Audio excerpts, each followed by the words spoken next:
Russian President Vladimir Putin is calling for direct peace talks in the war he started with Ukraine more than 3 years ago. Добрый вечер. Как известно, Россия ранее неоднократно выступала с инициативами по прекращению. 3 ዓመታትን አስቆጥሮ ወደ አራተኛው እየሄደ ባለው የሩሲያ ዩክሬን ጦርነት በመጨረሻም ፑቲን አሸናፊ ሆነው ወጥተዋል። እሳቸው በፈለጉት ጊዜና ቦታ ድርድር ተጠርቷል። ድርድሩ በመጪው ዕለት ሐሙስ ቱርክ ኢስታንቡል ላይ ይካሄዳል። ሰሞኑን የሀገራቸውን ሩሲያ ሁለተኛውን የዓለም ጦርነት የድል በዓል ታላቅ ስነ ስርዓት ሲያከብሩ የከረሙት ፑቲን ይህንኑ በዓል እንዳጠናቀቁም አሁን ሩሲያ ለድርድር ዝግጁ ናት ብለዋል።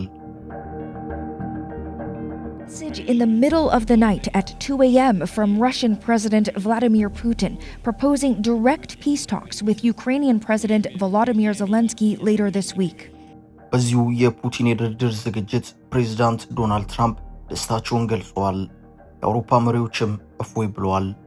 የጉዳዩ ቀጥተኛ ባለቤት የሆኑት የዩክሬኑ ፕሬዝዳንት ቮሎዲሚር ዜሌንስኪ ደግሞ መደራደሩንስ እደራደራለሁ ግን ደግሞ ወደ ድርድሩ ቦታ ከመሄዴ በፊት ፑቲን የ30 ቀናት የተኩስ አቁም ያደርጉልኝ ሲሉም ተማጽነዋል።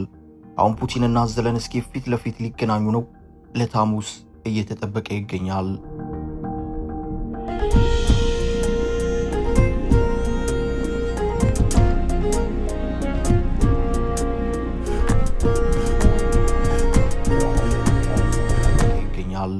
ፑቲን እስከ ዛሬም ድረስ በትራምፕና በአውሮፓ መሪዎች ሲለመኑ ከርመው አሁን እሳቸው በፈቀዱት ጊዜ ቱርክ ኢስታንቡል ላይ ከዜሌንስኪ ጋር ለመገናኘት የቆረጡ መሆኑ ተነግሯል። ፕሬዝዳንት ዶናልድ ትራምፕ የሩሲያ ዩክሬንን ጦርነት በአፋጣኝ እንደሚያስቆሙ የተናገሩት ገና ለአሜሪካ ፕሬዝዳንታዊ ምርጫ ሲወዳደሩ ነበርም። እንደውም በአንድ ወቅት ነጩ ቤተ መንግስት በገባው በ24 ሰዓታት ውስጥ ይህንን ጦርነት አስቆመዋለሁ እመኑኝ በማለት እርግጠኛ ሆነው ተናግረውም ነበርም።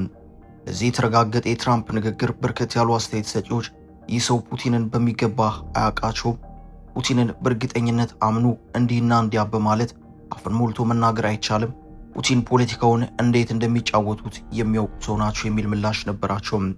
በእርግጥ ትራምፕ እንዳሉት ፕሬዝዳንት ዜሌንስኪን ማስፈራርተውና የዲፕሎማሲ ቁንጥጫን ቆንጥጠው የተኩስ አቁም እንዲደረግና ሁለቱ ሀገራት ወደ ድርድር እንዲገቡ አብዝተው ተሯሯጡም። ሞስኮ ክሬምሊን ድረስ ስልክ ደውሎም በሌላ አቅጣጫ ፑቲንን ለማግባባት ጣሩም። ልኡካን ቡድን ጭምር አዋቅረው ወደ ሞስኮ በመላክ ብዙ ተጣጣሩም። ነገር ግን እንደተባለው ሆነም። ፑቲን በራሳቸው ሀዲድና መንገድ የሚሄዱ ሰው እንጂ በሰው ዕቅድ የሚመሩ አልነበሩም። እናም ትራምፕ እንዳሰቡት አልሆነም።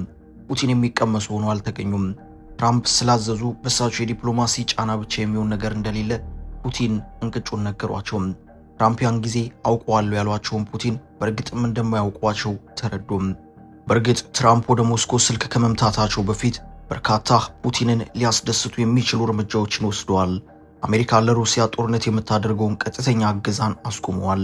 ሌላው ቢቀር የቀድሞ የአገሪቱ ፕሬዝዳንት ጆ ባይደን የፈረሙትን የዩክሬን የጦር መሳሪያ አቅርቦት ሳይቀር በጉዞ ላይ እንዳለ አስመልሰዋል። አሜሪካ ለሩሲያ ትሰጥ የነበረውን ወታደራዊ የደህንነት መረጃ ሳይቀር እንዲቆም እስከ ማድረግም ደርሷል። ከዚህ ባለፈ እየደጋገሙ በአደባባይ የዩክሬንንና የአውሮፓ አጋሮቿን ዝቅ ሲያደርጉም ታይቷል። ከዚህ ባለፈም ዩክሬን በሩሲያ ስለተያዙ ግዛቶቿ ጥያቄ ሳታነሳ ወደ ድርድር መግባት ያለባት መሆኑንም ትራምፕ በአደባባይ ሲናገሩም ተደምጠዋል። በተለይ ትራምፕ ሁለተኛውን ስልክ ወደ ፑቲን ከመደወላቸው በፊት ዜሌንስኪ ነጩ ቤተ መንግስት ድረስ ጠርተው በአደባባይ ከፍ ዝቅ አድርጓቸዋል። To dictate what we're going to feel. We're going to feel very good. We're going to feel very good and very strong. You will feel influence. You're right now not in a very good position.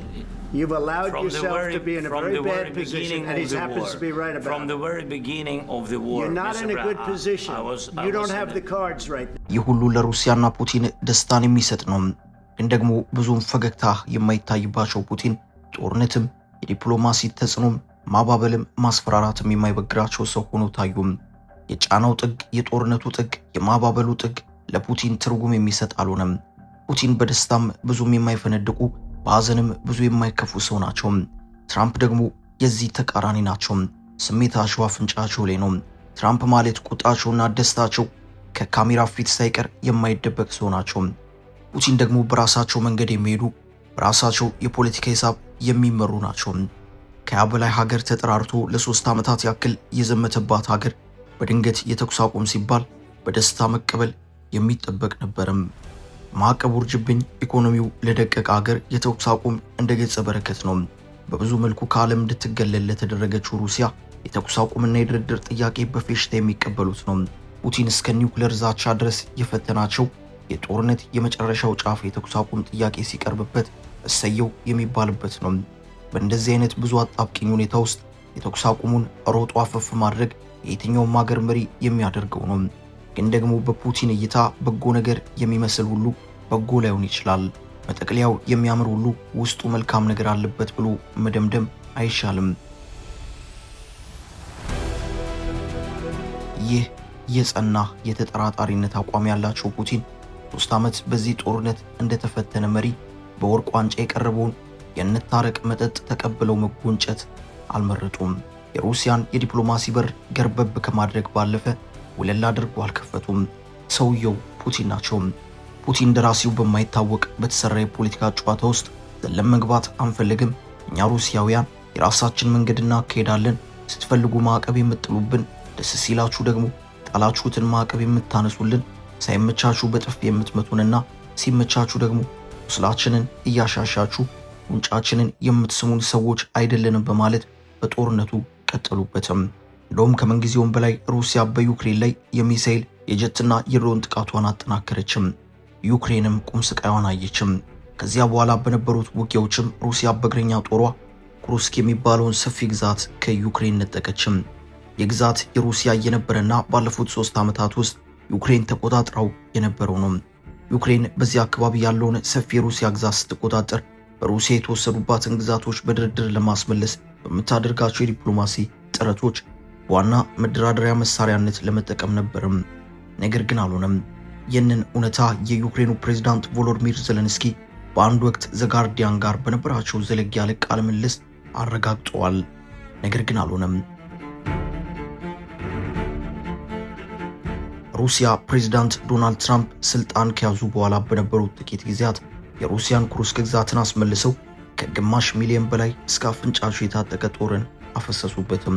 ዶናልድ ትራምፕ ስለ ሩሲያ ዩክሬን ድርድር በአንድ ወቅት ሲናገሩ ድርድሩ ይካሄድ፣ ግን ዩክሬን ከዚህ በኋላ ወደ 2014 ግዛቷ የመመለሷ ጉዳይ ግን የሚመስል አይደለም ሲሉም ነበር የተናገሩትም። በአጭሩ ከአንበሳ ጉሮሮ የገባን ስጋ ነጥቃችሁ ለማውጣት አትሞክሩ አይነት መልእክት ነው። ይህ የትራምፕ አባባል ዩክሬናውያንንና የአውሮፓ ፖለቲከኞችን አናዷል፣ ጸጉርም አስነጭቷል። ግን ደግሞ ምንም ማድረግ አይቻልም። እውነታው ይኸው ሆኖ ታይቷል። እናም ሩሲያ ይህንኑ በዩክሬን ጦር የተያዘበትን አካባቢ ከማስመለስም ባሻገር ቀደም ብላ በያዘቻቸው የዩክሬን ግዛቶች ላይም ጭምር የመከላከያ አቋሟን አጠናክራለችም። በዚህም ሩሲያ ቀደም ብላ በተለያዩ ጊዜያት ከዩክሬን በነጠቀቻቸው ሉሃንስክ፣ ዶኔስክ፣ ዛፖሪዣ፣ ኬርሶን እና ክሪሚያ በተባሉት ግዛቶች ያላትን ኃይል ከምንጊዜውም በላይ ከማጠናከር ባሻገር በድርድር ሂሳብ ውስጥም የምታስገባቸው መሆኑ አይታይም። ይህም ከዚህ በኋላ የሚኖሩ ድርድሮች በእርግጥ እነዚህ ግዛቶች ወደ ዩክሬን ይመለሱ ይሆን የሚለውን ጉዳይ በእጅጉ አጠራጣሪ አድርጎታል። ትራምፕ ድርድር እያሉ እየወተወቱ በነበሩበት ወቅት ሩሲያ የዩክሬንን ዋና ከተማ ኪየቭን ሳይቀር በድሮና በሚሳኤል ታጣድፍ ነበርም። ኪየቭን ከሩሲያ ሚሳኤል ጥቃት ለመከላከል የተጠመዱት የምዕራባውያኑ ጸረ ሚሳኤል ሚሳኤሎች የሩሲያን 10 እጥፍ ከድምፅ የፈጠኑ ሚሳኤሎች አየር ላይ ተቀብለው ማክሸፍ አልቻሉም። ቁልጭ ያለው የመሬቱ ላይ እውነታ የሆነው ፑቲን ነገሮች በመጨረሻ በድርድር እንደሚቋጩ ያውቃሉ። ግን ደግሞ ሰውየው የፖለቲካ ብልጥ ናቸው። መቼ ምን መደረግ እንዳለበት ጠንቅቀው ያውቃሉ። አሁን ፑቲን የቱርክ ኢስታንቡልን ድርድር እያሰቡ ያሉት የዩክሬንን በርካታ ግዛቶች በተቆጣጠሩበት ሁኔታና ፍጹማዊ ወታደራዊ የኃይል የበላይነታቸውን አረጋግጦ ማስከበር በቻሉበት ሁኔታ ነው። አሁን በመጪው ሐሙስ ኢስታንቡል ላይ ይደረጋል ተብሎ የሚጠበቀው ድርድር ላይ ዩክሬን የምትቀርበው ምንም አይነት የመደራደሪያ ግዛትን ወይንም አቅምን ሳትይዝ ነው። እዚህ ጋር ነው ፑቲንና ዜሌንስኪ ፊት ለፊት የሚገናኙትም። አሳዛኙ ታሪክም ያለው እዚሁ ጋር ነው። ከጎንሽ ነን፣ ጀት ውሰጂ፣ ሚሳኤል ተቀበይ፣ በቂ ጦርነት በጀት አጽድቀናል፣ የሰው ኃይልሽን እናሰለጥናለን፣ ስደተኞችሽን እንቀበላለን፣ አይዞሽ እስከ መጨረሻው አለን ሲሉ የነበሩት እንደ ጀርመን፣ እንግሊዝ፣ ፈረንሳይ ሆላንድ ያሉ አገራት በአሁኑ ሰዓት ዩክሬንን ወደ ድርድሩ ጠረጴዛ የሚገፉ ሆነው ታይተዋል። አሁንስ ሰልችቶናል፣ በቃ ተደራዳሪ አይነት ነው ነገሩም። የሩሲያ ጉዳይ የማይገፋ ተራራ የሆነባት አሜሪካ ከ3 ዓመታት ጦርነት በኋላ የመጀመሪያዋ ሩጫውን አቋርጣ የወጣችው ሀገር ሆናለችም። በአሜሪካ አጋፋሪነት ላይታች ሲል የነበረው አውሮፓ ያለ አሜሪካ ድጋፍ እንወጣዋለን በማለት ለ2-3 ወራት ያክል ላይታች ሲል ቢቆይም ጠብ የሚል ነገር አልመጣም። የመጣው ጥቂት ለውጥ ቢኖር በእጅጉ ተጠናክሮ የታየው የዩክሬን የድሮን ጥቃት ነው።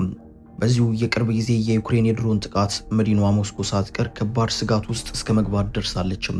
በእነሱ የዛሬ 3 ዓመት የጦርነት ቀመር መሰረት ሩሲያ በወረደባት የማዕቀብ ውርጅብኝ እኛ አሜሪካንን ጨምሮ የኔቶ አባል አገራት ርብርብ ሩሲያ በትንትኗ በወጣ ነበር።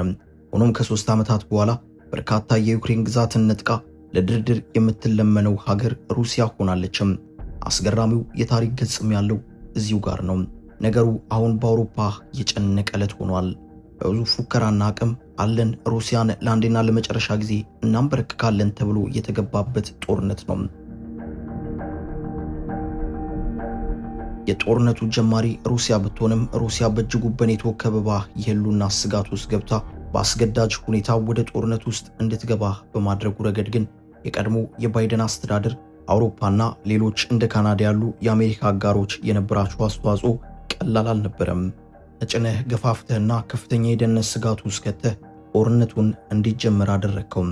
ከዚያም ልኩን ታሳየዋለህ። ተጭነህ ገፋፍተህና ከፍተኛ የደህንነት ስጋት ውስጥ ከተህ ጦርነቱን እንዲጀመር አድርገው ከዚያም ልኩን ታሳየዋለህ በሚል የተሰራ የጊዜው የባይደን አስተዳደርና የአሜሪካ አጋሮች የጦርነት ቀመር ነበር። ለዚህ የፖለቲካ ቁማር የመጫወቻ ካርዶና ያገለገለችው ደግሞ ምስኪኗ ዩክሬን ነች። አሁንም በመጨረሻ መልሳ የተበላ ቁብ የሆነችው ይህችው ምስኪን ሀገር ዩክሬን ነች። ያኔ ገና የጦርነት ደመናው ሲያንዣብብ ፕሬዝዳንት ዘለንስኪና ፑቲን ቢነጋገሩ ኖሮ ሁሉም ነገር እዚያው ላይ ባበቃ ነበር። ነገር ግን ዘለንስኪ ያለቀጥ አውሮፓን ተማመኑ። አሜሪካ አለውበት ስትል ደግሞ የበለጠ ትከሻቸው አበጠም። እናም ሞት ማን ይፈራል ብለው ገቡበትም። ሩሲያን አበሳጩ።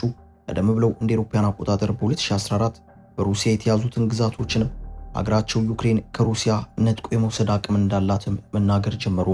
የቃላት ጦርነቱ ጦፈም። በዚህ መሃል ነበር ፑቲን ያበጠው ይፈንዳ በማለት የዛሬ 3 ዓመት ዩክሬን ላይ መጠነ ሰፊ የሚባል ጥቃትን የከፈቱትም። ያን ጊዜ ሩሲያ አበቃላት፣ የማይነካውን ነካሽ ተባለም። ጦንቸኛው ግላዲያተሩ ኔቶ ያዙ ይልቀቁኛለም። በዚህም ኔቶ ተሰበሰበ፣ የተባበሩት መንግስታት አወገዘ፣ የማዕቀብ ውርጅብኝ ሩሲያ ላይ ወረደም፣ ለዩክሬን የመሳሪያ አይነት ጎረፈም። በዚህ መልኩ 3 ዓመታት ደፍነው አራተኛው መንደርደር ጀመረም። ጠብ የሚል ነገር ጠፋም። ፉከራና ተግባር ተራርቀው ጊዜ ምስክር ሆነም። እንደውም ዩክሬን ግዛቶቿን ተነጠቀች፣ ዜጎቿ ተሰደዱ፣ መሰረተ ልማቶቿ ወደሙ፣ ብዙ ነገር ደረሰባትም። ከዚህ ሁሉ በኋላም ቢሆን ፑቲን የተኩስ አቁም ድርድር ቢባሉም ጆሮ የለኝም አሉ። አሁን ደስ ባላቸው ጊዜና ሰዓት ደግሞ መነጋገር እንችላለን፣ ሩሲያ ዝግጁ ናት ብለዋል። ወበዝ ይህ እንዳያመልጠን ያሉት ፕሬዝዳንት ዶናልድ ትራምፕ እና የአውሮፓ መሪዎች ጮቤ እየረገጡ ነው። ፕሬዝዳንት ዶናልድ ትራምፕ የዩክሬኑን ፕሬዝዳንት ቮሎዲሚር ዘለንስኪን የነን ወርቃማ ዕድል እንዳያመልጥ በአፋጣኝ ተጠቀምበት ሲሉ አጥብቀው አስጠንቅቀዋል።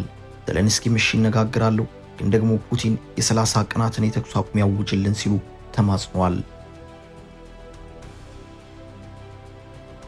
ይህንኑ የቀጥታ ድርድር እንድታዘጋጅ አገራቸው ቱርክ እንድትመረጥ ያደረጉት የቱርኩ ፕሬዝዳንት ረሲብ ጣይብ ኤርዶጋን ከዚሁ ጋር በተያዘም ከፑቲን ጋር በስልክ ባደረጉት ቆይታ አገራቸው በሩሲያና በዩክሬን መካከል ያለውን የሰላም ውይይት በኢስታንቡል ለማስተናገድ ዝግጁ መሆኗን አስታውቀዋል።